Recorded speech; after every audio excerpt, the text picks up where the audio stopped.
Hey, All right, everybody. we are live. We're live. Let's go. How's everyone doing? Dan is in the chat. What's up, Dan? Alvaro. I read it like that because Dan likes to say my name to that tune. Oh, Cool. So yeah, welcome everyone. I think people are still trickling in. There was a bit of a hiccup on our end in terms of where to point people. But yeah, what are we going to be going over today, Al? so super impromptu. I have like a couple slides, so you'll see like it's not like super duper impromptu, but we are going to set up a front end from scratch. And basically, last week, if you joined the workshop, we set up a front end using one of the AU projects. So now we're gonna like take a couple steps back, and you guys are gonna see me struggle through setting up a front end from scratch. I didn't practice this beforehand. I didn't set it up. I just set up a couple slides that'll help us understand what we'll be using to build with. But that's about it. I don't even know what I'm going to build today. If any of you guys have any ideas, like anyone in the comments, any cool ideas for like a cool front end we could build within the hour, I'd appreciate it. Otherwise, I'll just kind of riff and show you guys some cool front end building tools that maybe you guys can bootstrap for your final projects. So can someone work on the echo? There's an echo? Oh, no. It might have been from my mic. I'm not sure if it's. So Dan doesn't. It might just be Mikel or Michelle, or let's just go .united. My voice? Oh yeah. So Dan is calling it out. You might have it open on two tabs. It's happened to me before. So if you're looking at YouTube, you might have like been waiting for the YouTube link and then clicked another one. You might have it open on two tabs. That has happened to me before. But yeah, let us know if it continues to do that. But otherwise, GM Arturo. What's up, Arturo Mena? Let's see. Just saying GM. What's up, Dap? What's up, Galleon? What is up, Andre? Boogra. Hello. Cool. So let's get underway. And I'll start sharing my screen here. I put together like super simple slides that cover basically what we covered last time. But let's see. Also, something to cover here. I know you're going over front end. Maybe we want to also just give people the opportunity. I know people are probably working on their final projects. So this is a good time. So next week is when final projects will be due for those that want to. So it's February 9th. For those students that want to be included in the final project presentation on the 14th. Again, this doesn't mean that you can't get certified. You can keep working on your projects. It's just for if you want to be a part of that final project presentation and have access to like some prizes that we're giving out and as well as like, you know, some hype from the AU community. So next week is when those projects are due. Project submissions will be live on the site probably within the next few days. And so you'll see that within your AU dashboard. And so I would take that opportunity here to, you know, if you have any questions on the final project, make sure you ask, you know, Al or myself, and we can help out with that. Cool. Cool. Thanks, Cody. I'll actually take a quick minute here and realize since I'm going to probably be opening up VS Code, closing all my windows so that it's just a little cleaner when we're in here. Should have done that beforehand for sure. But you guys are seeing this is super impromptu. I told you guys. Okay. So it's a clean window, and I have Discord open, and I made the announcement to Discord. If you guys want to see me stumble through building a front end, join us in our weekly live stream.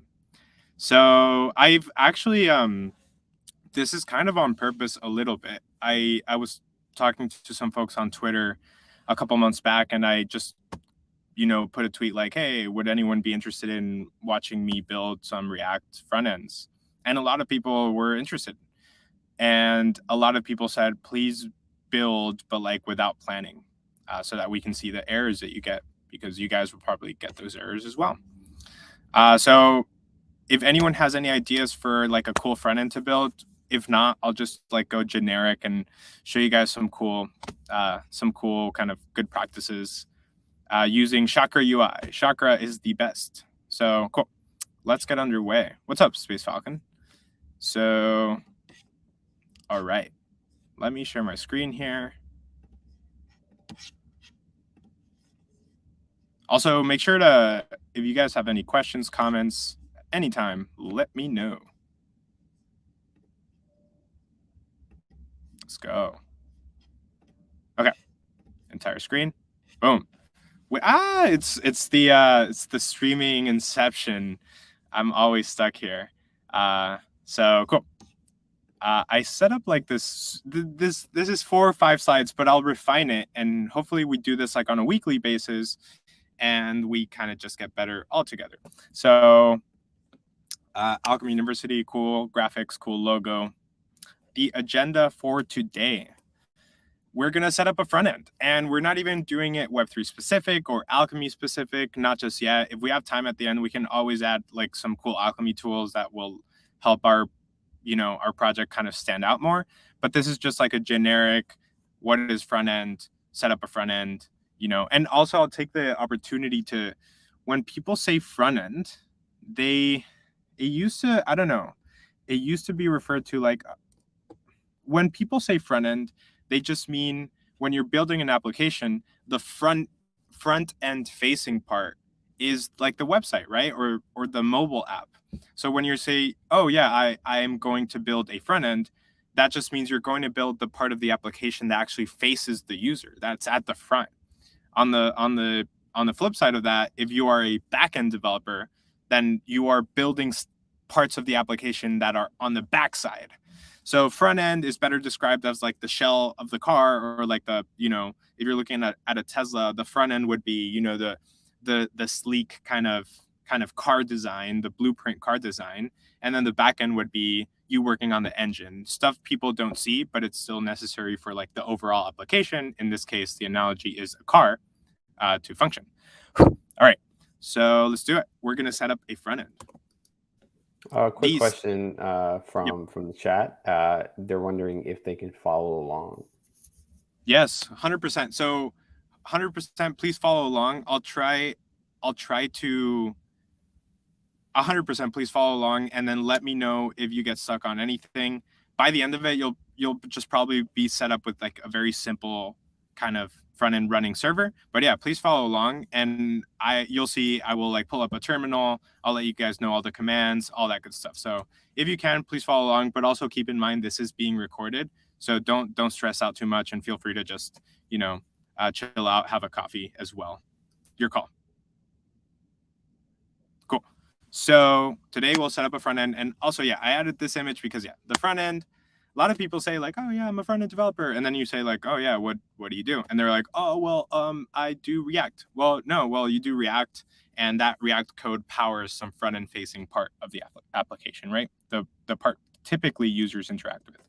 So the tech stack we will use, this is one tech stack out of a bunch, but this is the one we like to use because we believe it's like kind of like the quick start tech stack. So number one, we're going to use React. And React is a JavaScript library for building user interfaces. It is user interfaces you'll hear a ton in front-end development. It's the interface to the user. Again, the front-end facing part to the user. It's the part of your app that interfaces with the user. So React is used to develop single-page applications and mobile apps, and allows developers to build reusable UI components. So if someone here is taking notes, make sure, like, if I don't come back to the keyword reusable UI components, please make sure to call me out in the chat. But I'll try to come back to it because that's the important takeaway from React.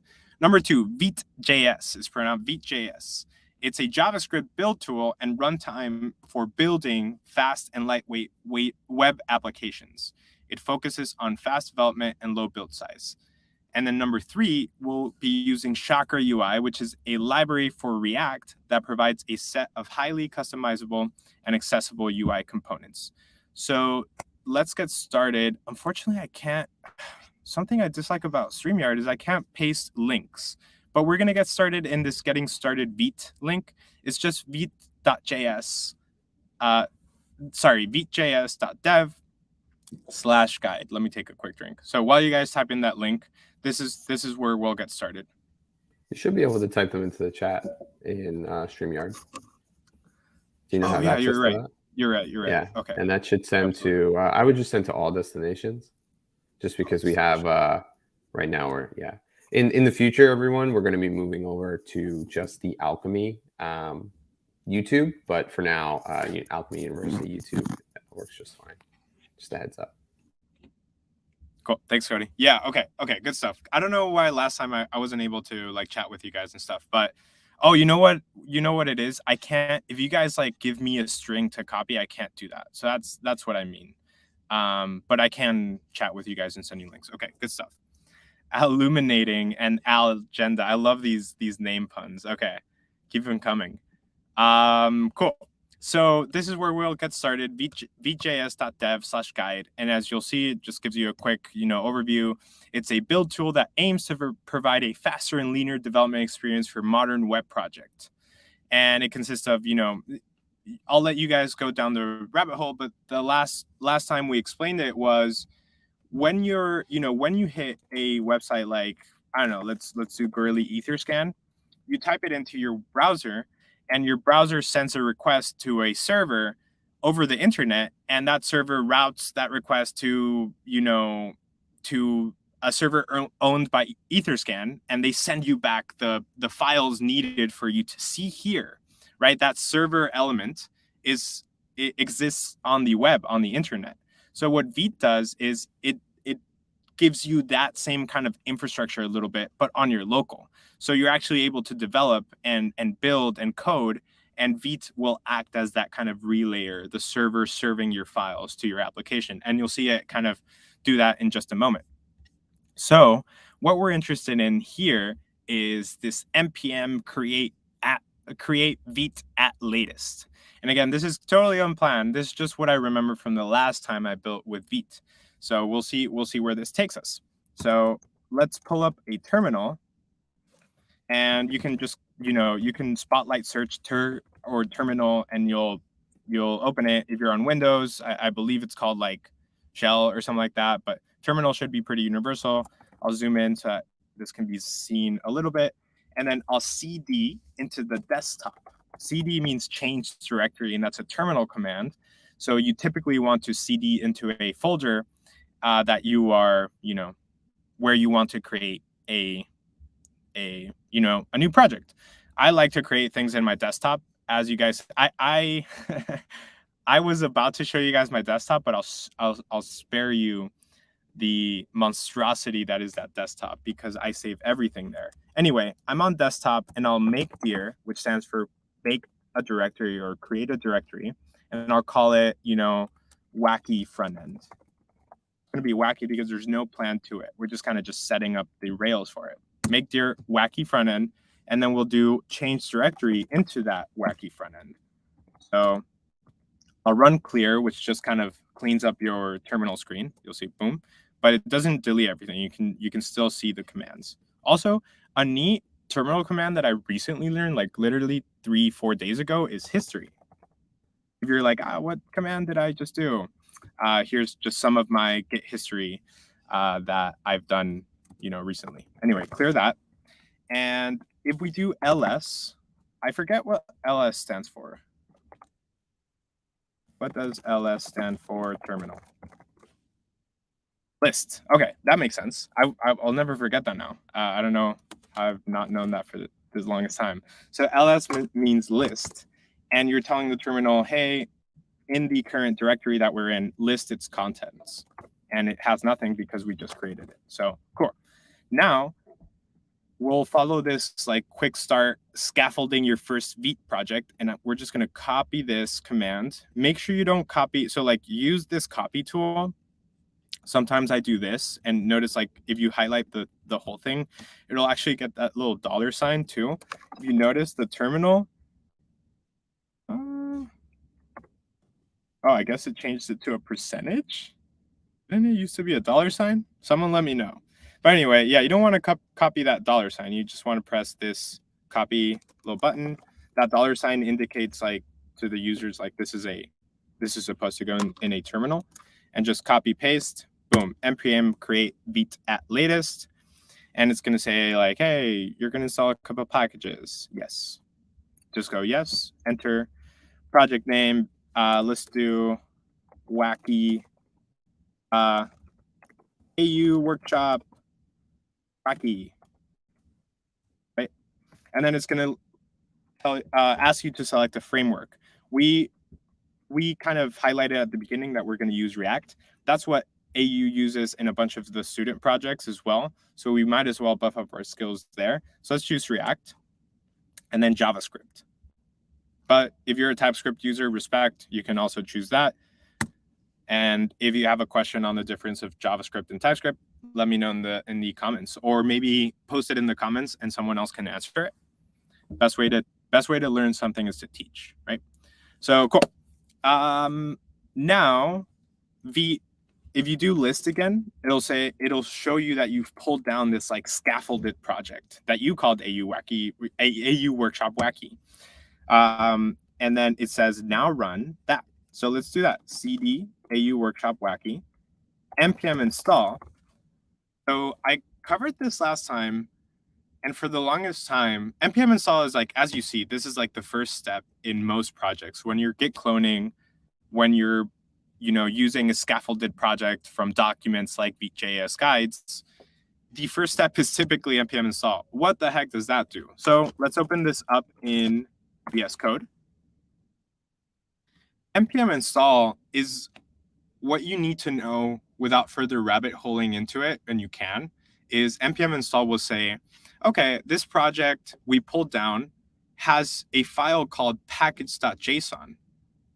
Go into it, go into the dependencies part of the tree, and install these dependencies from npm, right? And npm is just, like, if you look it up, npm is like a package repository for dependencies, right? So how do we get all this stuff working where you're able to pull down my code and get the same thing on your computer, even though your computer has all these different configurations? It's because of the package.json and the fact that you can just go look at the dependencies and install these dependencies, right? So npm, as you'll see, one of the dependencies was React. React is a JavaScript library for building user interfaces, as we covered. npm install is going to go into this kind of package repository and pull down all the dependencies needed in order for you to run it on your local. Cool. All right, let's go back to terminal. And I think the last step, we did npm install. Did we not do npm install? Okay, let's do npm install. I hope people can see this. npm install. Okay, we had done it because, oh, no. We hadn't done it. You'll see it added 83 packages. If we run it again, you'll see it doesn't like re-add them. It'll just say, hey, you're up to date. Everything's kind of good, right? So let's clear. And then that last step, I think here was npm run dev. And let's do that. And we'll break down what that does shortly. npm run dev, boom. Let's copy paste this into our browser, remove this. And there we go. We're up and running with a Vite.js plus React scaffolded front end, which is awesome. And it's even like dark moded, which is cool for our eyes and mine. As you see, I'm wearing some glasses that have like these blue light protector beams. And this Vite.js, like, notice how fast that was. We can literally do this again. Whoops. We can literally do this again. We can, if you Control C will exit you out of that running server.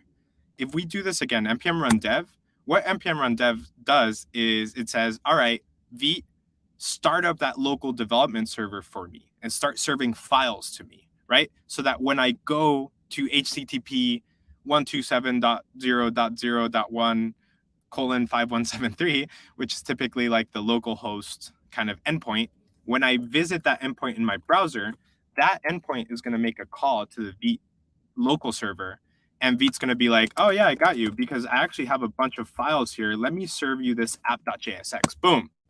And your browser shows you this. There you go. So if you don't believe me that this app.jsx is being served literally live right now, you see it says Vite plus React, but I can change it to Vite plus React plus Alchemy University. And you'll notice, boom. If I had the like larger screen, it's nearly instant. And that's something that's really cool about Vite.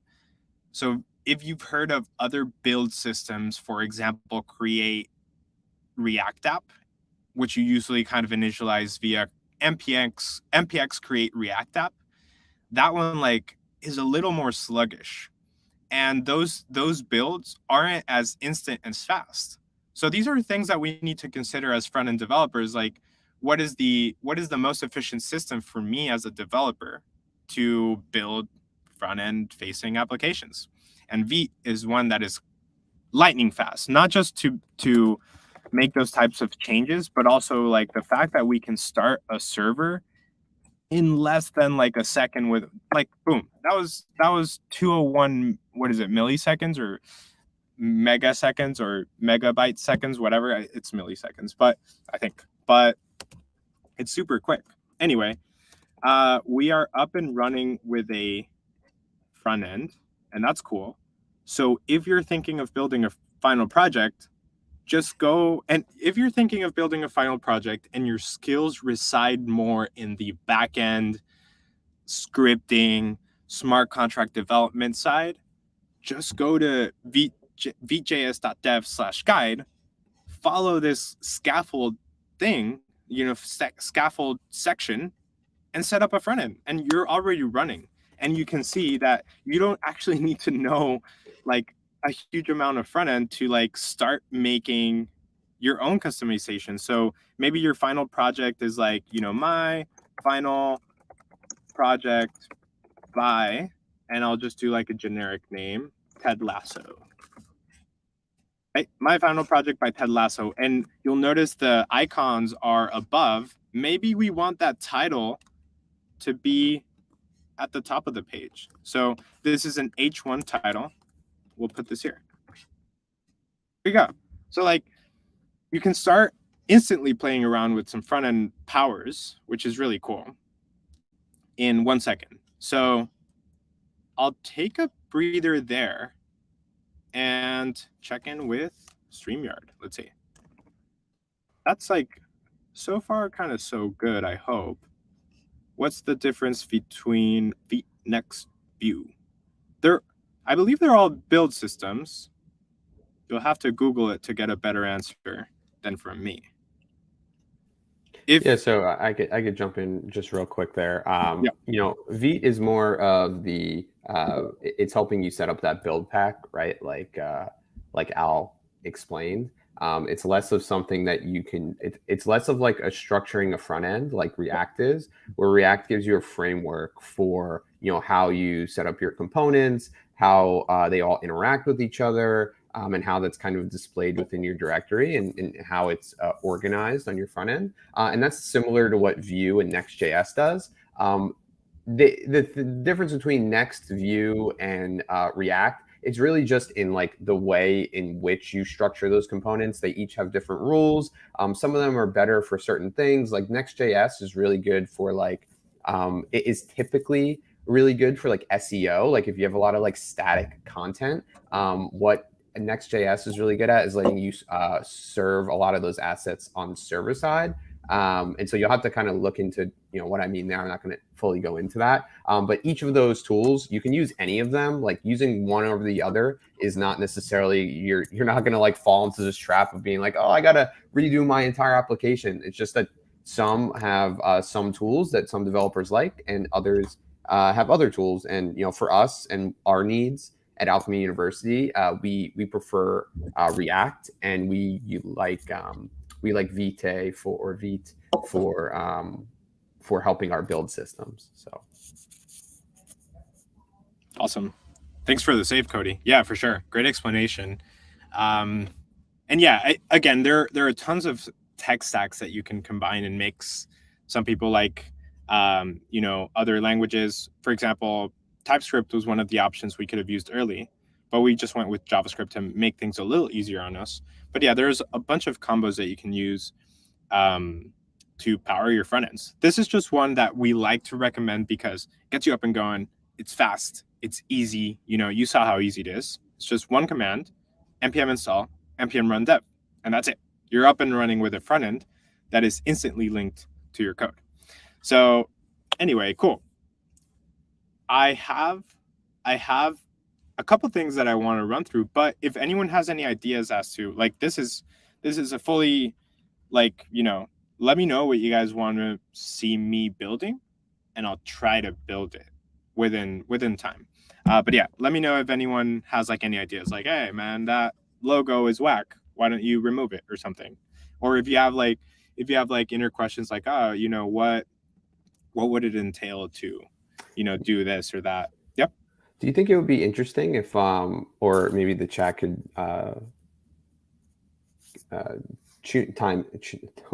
chime in here? I was trying to say tune and something else at the same time. Maybe it would be interesting if we could just show how someone would, quickly integrate like ethers into this and like maybe call out to like a smart contract or something. I'm not sure if you're like ready for that sort of addition to like the front end.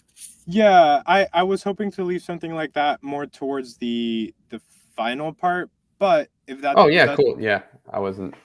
Yeah, no giving out suggestions. That's a great idea, and I asked for suggestions. Get one, shoot it down. No. That's a great idea. I just want to make sure this is more front end focused, and get people through the door. Maybe I wanted to cover the hook aspect a little bit, cover some chakra, and then I'll definitely like what I would do to get an ethers call, or better said, how would I start interacting this app with the blockchain? So yeah, good delineation there. The fact that we are in Web3 is such a cool thing because traditionally, I'll just give a quick tangent on backend. Like traditionally, backend is considered like, oh yeah, MongoDB, like databasing, all these things that you need to set up a server.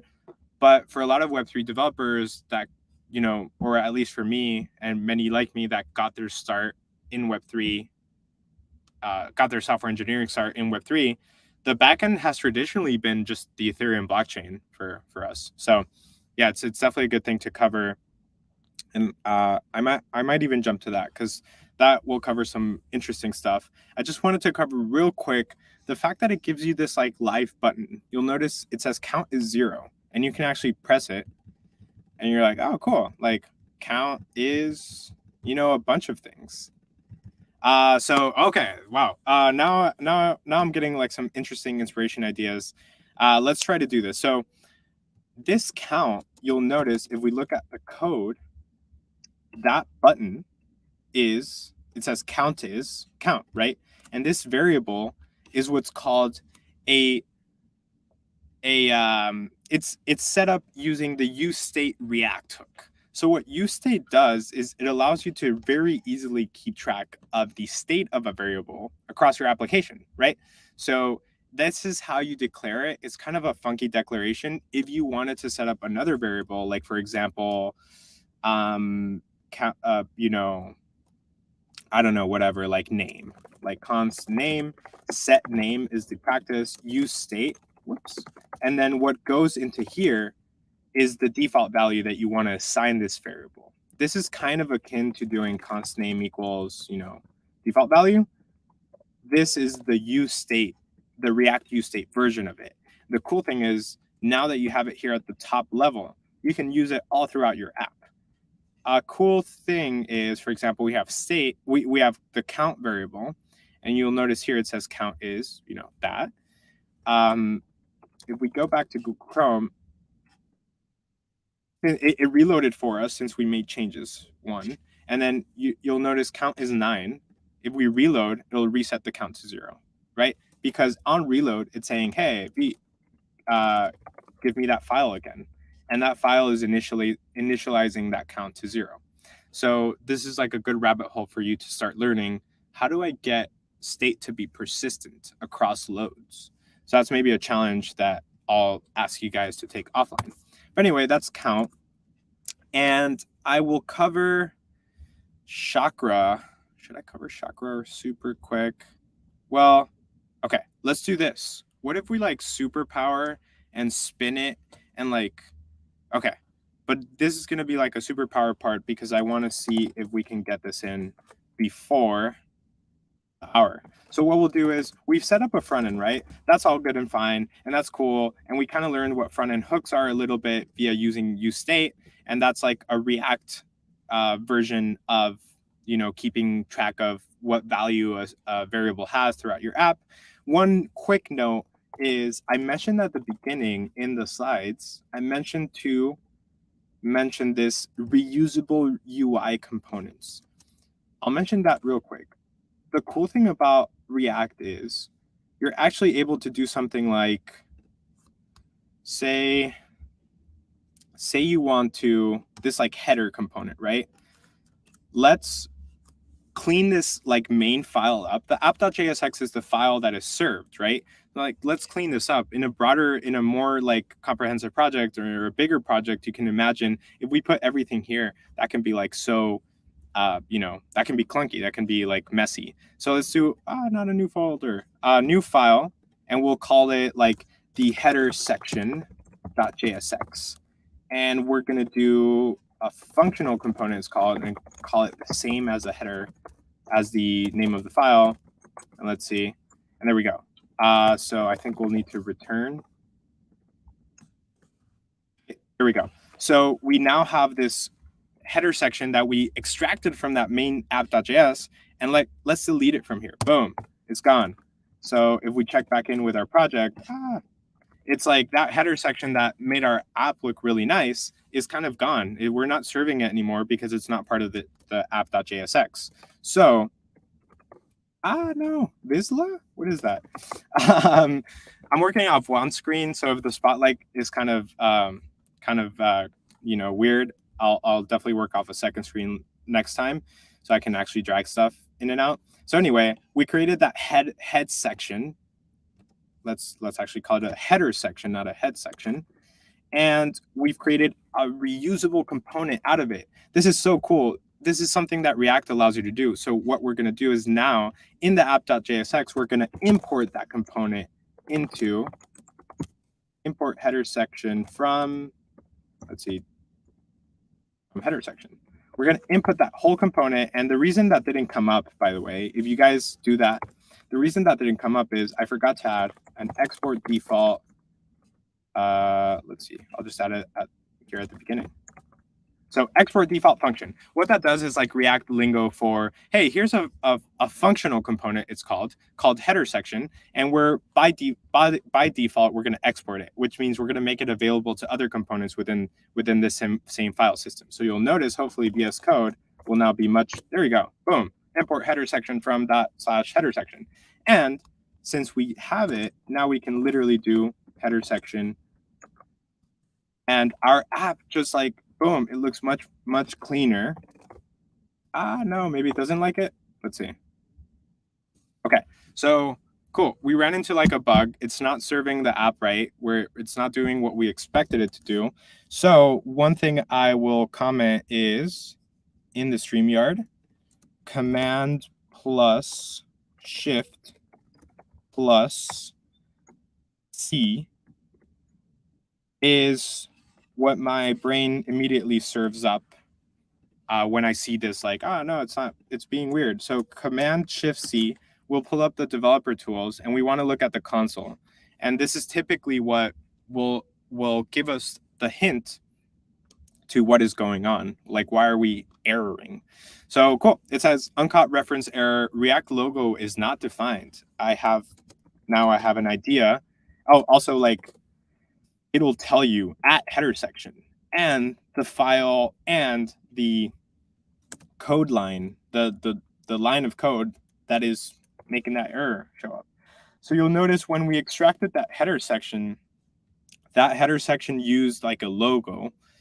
And it's actually, it's using it here. Image source equals VJS, or this one is the one that was complaining. So the React logo, let's see if I can just import it. Otherwise, I'll just delete it. Import React logo. Was it? No. I'm just going to delete it for now. So what V does is it runs like these, like, whenever you save, if you're not using a component, it'll just delete it out. So I'm just going to delete or comment out this image for now, and we should be up and running. There we go. Boom. So we just deleted one of the imports that I forgot to import into that reusable component, but that's something that's super powerful from the React side. We're able to kind of modularize all these components. So we have a header section, and now we can keep doing it, right? And it's much cleaner. It's much cleaner. It's one line of code instead of, what is it, like 10 line of codes that look, it just clunks up your project. And we can keep going. We can do, this second section, which is let's call it the count section, even though it doesn't really do much. Let's do, well, actually, I think that hammers home the fact that the concept that I wanted to include here, the fact that you can actually make these reusable components. So header section is maybe one that you are using across all of your apps. So the cool thing is you actually now have this as like this Lego block component, and you can import it to any file, any part of your application that you want, right? So this is super powerful, and it keeps you from, rewriting code all the time. Reusable components. You can make a component and reuse it all across your app just by importing it. Super powerful. So cool. Let's take the last 5 minutes and see if we can speed run into doing something wacky like deploying a smart contract. Okay, so we have our front end. We have our front end here. That's awesome. My final project by Ted Lasso, and it just keeps a count. But that count is like rigged to nothing. It's like a dead variable. It's just like a variable that's kept in the front end. Wouldn't it be cool if we actually like interfaced with a smart contract on Ethereum? Yes, that would be cool, because then we could actually see some cool stuff going on here. And let's hope this goes well. Okay, so what I'm going to do is we have all our front end projects set up. Now let's do make dir. I'm going to do hard hat counter. I'm going to call that hard hat counter, and cd into that. I'm going to do this real quick because we're running out of time, and then I'll just do npx hard hat. If you've run through the AU content, you're probably very familiar. Hard hat is like the super awesome developer tool for building, testing, deploying smart contracts. So create a JavaScript project. Boom.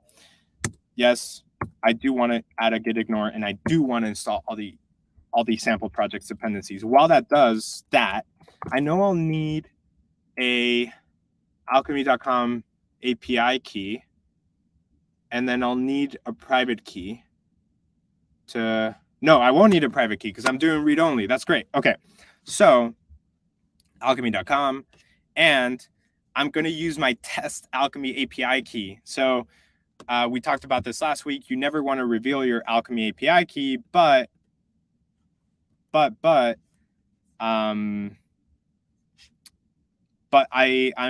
specifically created this one for testing. So I'm going to delete this app, create a new one. The only reason I'm doing this is an app for, well, actually, yeah, we can do mainnet. We can do, well, actually, no, I want to do testnet. I want to do Girly. So let's see if one of my other Girly apps.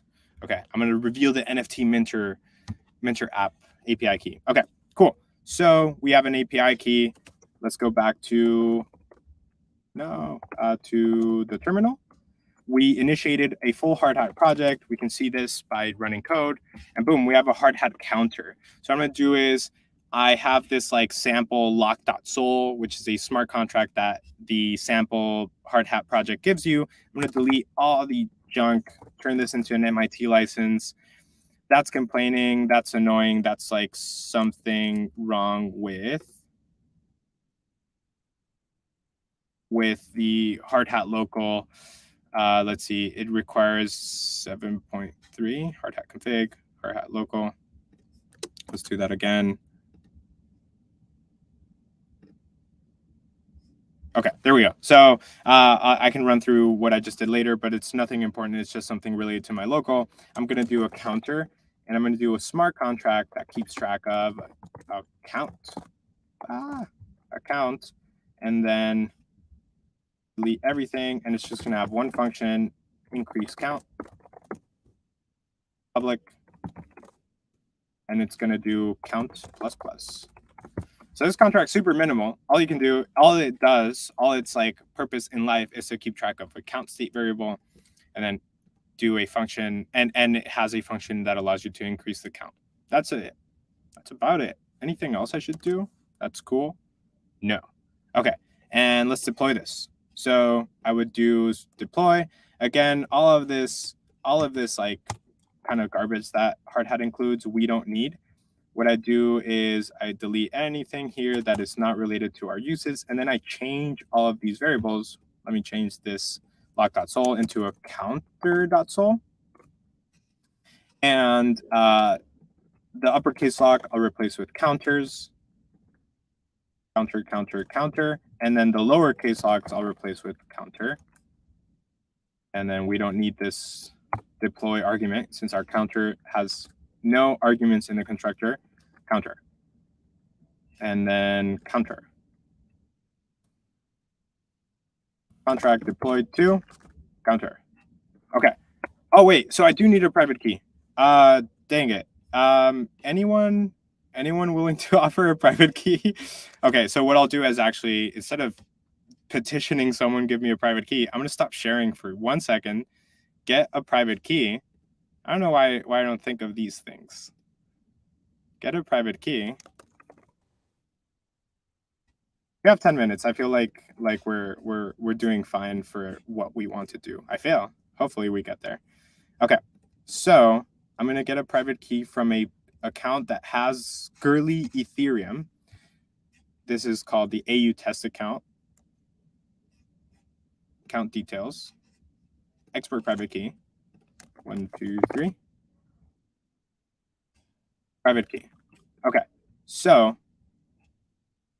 now I'm going to share back up since I have that. Do we still need React counter hook? Good question. We won't need it for this purpose because we're going to do like a read. So, okay.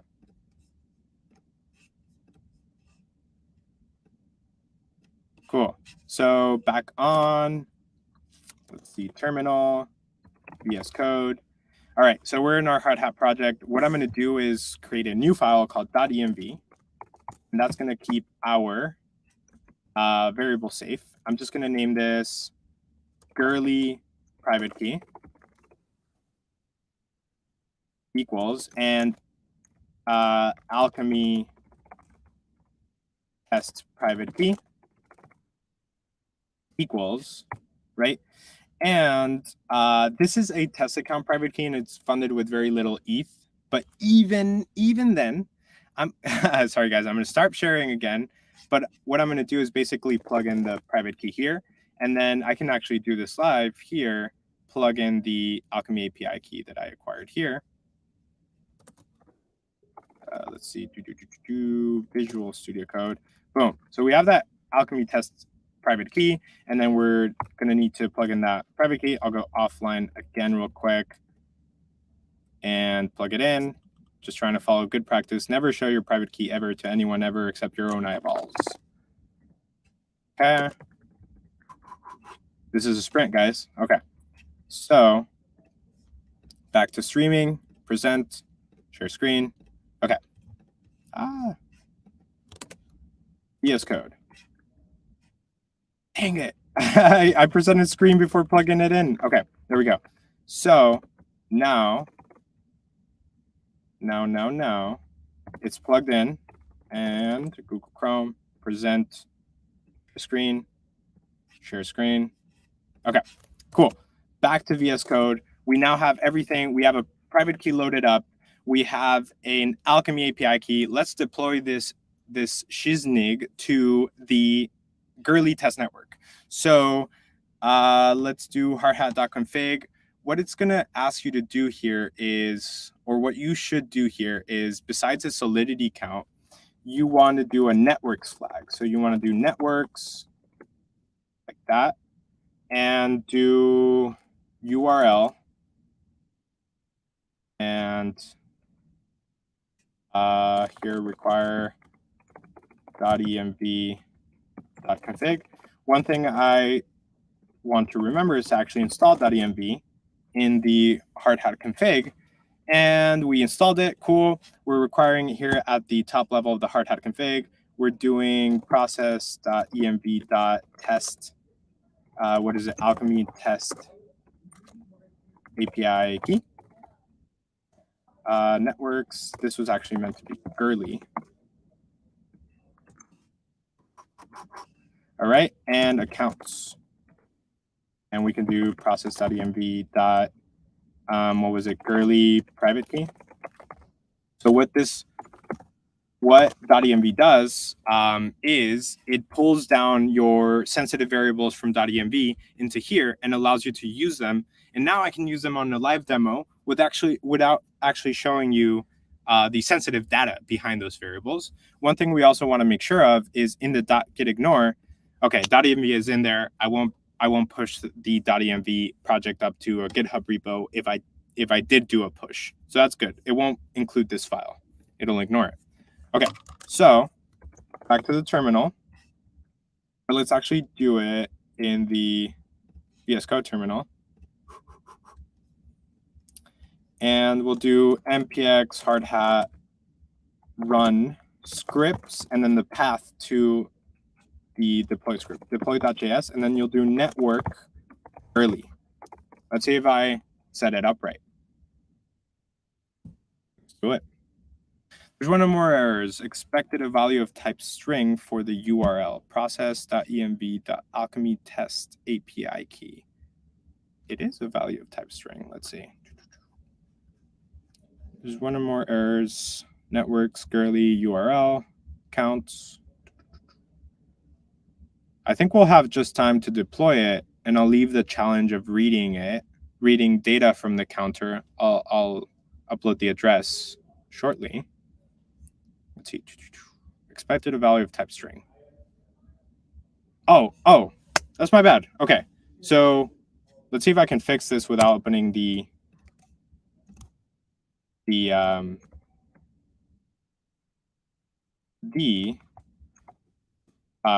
.env file. So my mistake was I just pasted the Alchemy API key in there, but I actually need the like full HTTPS string. You'll see which one I mean from the NFT minter view key. I actually need this. So I'm just gonna actually hard copy it in there. It's the same thing. There we go. So that's what it wanted. Let's see if that solves it. Okay, it compiled. That's good. It's deploying. I'm sure it's deploying. And as an extra tip, since we're probably not going to have time to actually read from this contract, so I'll show you guys how to deploy it and verify it on Etherscan. Gurley Etherscan. And boom, we have a contract. There we go. We just deployed it 24 seconds ago. It's on the Gurley blockchain. That's awesome. And now it's like this bytecode representation. That's not good, or typically not good. Let's verify it, and we'll do it manually through the Etherscan interface. I just selected verify. The compiler version that I used was 0.8.17, I believe, and the license was MIT because I changed it. And then it's going to ask us to enter the Solidity contract code below. Let's do that. That's it. Very simple contract. Okay. No constructor arguments. This did not have a constructor argument. Should be pretty quick to verify and publish it. This can take up to 30 seconds, apparently. But I think it'll be quicker. There you go. So what you basically did via the Etherscan interface is successfully prove that, hey, we had the source code. We're the ones that, wrote this contract. So now we can go back to the contract and we can actually see this counter. That's awesome. And not even that, thanks to Etherscan, like read contract and write, we can see the count is 0. So that's all good. But we can also write the contract and use the increase count function. So I won't do it now, but it'll just increase the count by 1 and make a transaction and increase it by 1, unless I made some sort of silly mistake. What I'll leave you guys with is, should I want to read from this contract, I would go to Ether's read from contract. And it says, okay, like, let's look at this. How to read public variable from contract using Ethers.js. Maybe we can do this. Let's see. And it says, Italy docs is pointing out. Okay, so I'm assuming, okay, now remember, we need to go to Ethers contract, create an instance of the contract. So what this does is, in your local, you create an instance that points to that contract. Let's see if we can do it. New ethers.contract. All we need to do really is, in Hardhat, install npmi ethers and npmi ethers and do a file called readcontract.js. I'm just going to copy, well, I don't even need to copy, async function main at, and then we can do const counter instance equals new ethers.contract. Oh, that's Hardhat being cool and importing the ethers object. I believe that's the one we want. And then as you're creating a new contract instance, it'll ask you for the address name. We just deployed it, or the address string. We just deployed it. So boom, we have that. And then the ABI, I believe, is the second argument. Contract interface. ABI. How do we get the ABI? So the ABI, not how do we get it, but we have it right here. This is all we need. I'm just gonna, for efficiency's sake, I'm actually just gonna copy paste it. It's a pretty short one.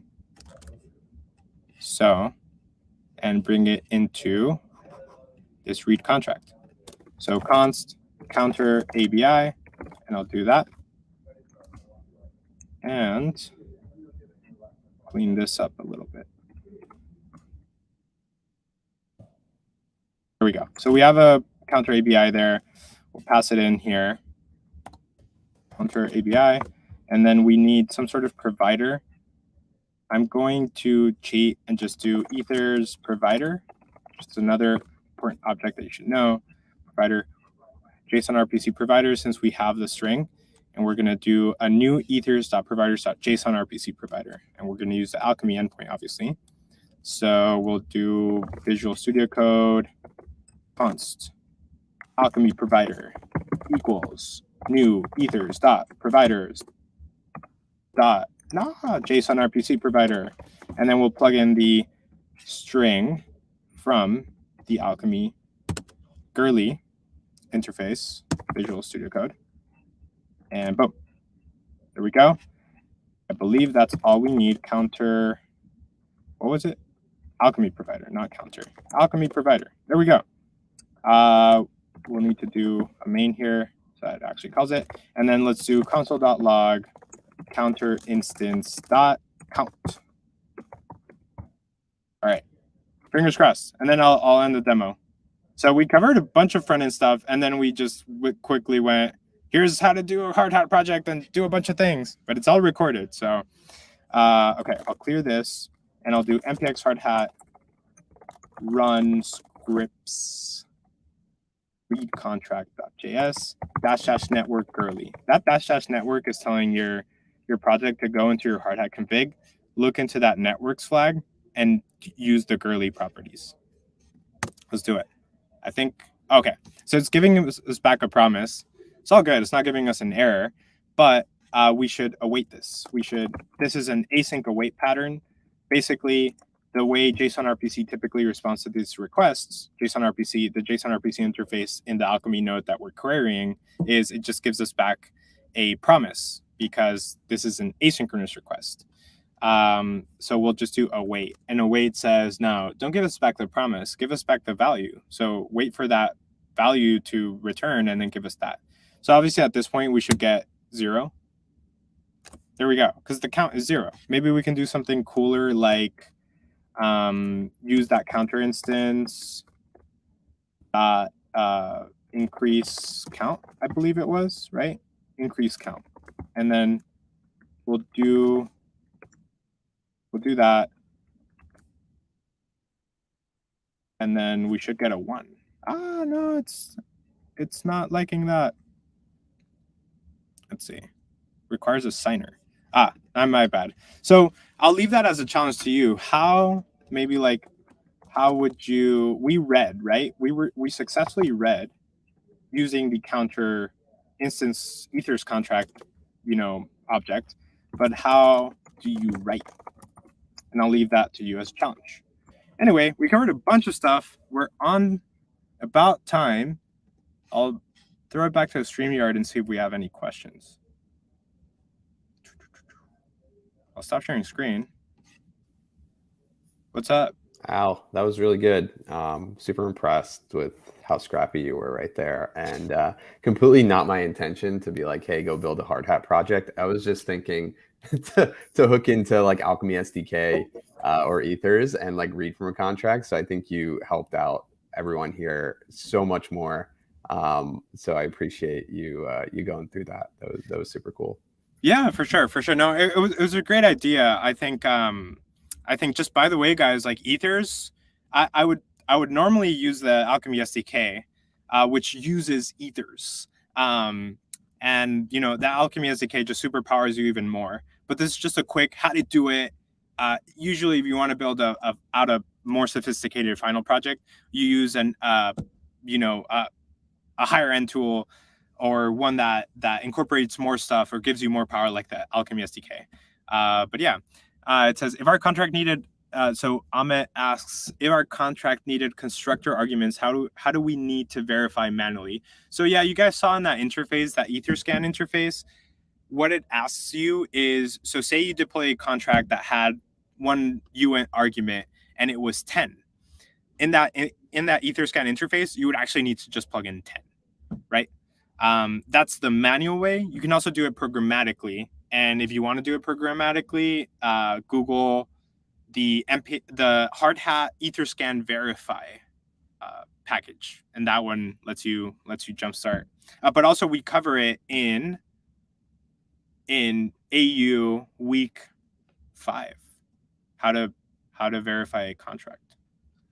So yeah, any final questions, guys? It says, can you connect this contract with front end? Yes, that is something maybe for the next workshop. Like ideally these workshops build out, right? Build up and we do 1 hour at a time and stuff like that. But yeah, that was the main intention. So we deployed the kind of problem statement was, we have a count in our local. How do we get it so that it's actually rigging up to a count on the Ethereum blockchain, or in this case, the girly Ethereum blockchain? So that is maybe a good challenge for some of you guys here. Hint, hint, it requires making that read call and passing it in to your front end. And so, what if we... Yeah, I wanted to do it, but it's actually not that bad. So I'll present super quick and just show you guys. We created a script here that says read contract, right? And it's pretty simple. All we did was create, use a couple variables. What you'll want to do is literally copy paste this, go back to your front end. And the cool thing about React is you can run JS here. Woo! So you can actually just copy paste it in here, right? Get the counter value from the blockchain, and since so someone had asked, are we still going to use that use state hook? Yes. So my bad if I said no, because you can actually get the value. Like we literally just plugged in what we had into our front end. That's it. It's scrappy. Obviously, we'd want to clean it up, and we do set count equals whatever. Like we can do const count in girly equals this. So we don't want to console log it. We actually want to store it. And now we can set the count to be the count in girly. That's how you would actually, and you don't want to do this async main function, or actually, yes, you do. You just want to call it something like get count from girly, right? Something more specific to what this does. And on click, you wouldn't just set the count anymore to be count equals +1. You would probably do on click get count from girly, right? And then you can do the count on girly is count.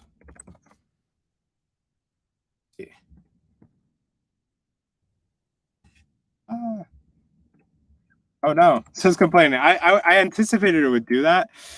Yeah, so this is, I'll let you guys do the rest. This is all recorded, and maybe I'll get this repo up in GitHub, but it's just saying ethers is not defined. I guess we can actually fix that real quick by just doing npm ethers, right?